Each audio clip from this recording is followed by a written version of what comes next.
In this question, we have to observe that for the first 1000 square feet, it is $120,000.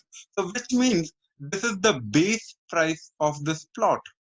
And in additional to this, then for every square feet, the price is $150.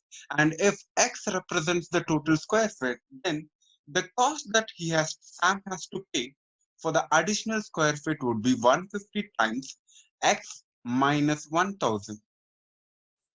I'm subtracting X with 1000 because for the first 1000 square feet, the base price is already fixed, which is nothing but 120,000 plus 150 into X minus 1000.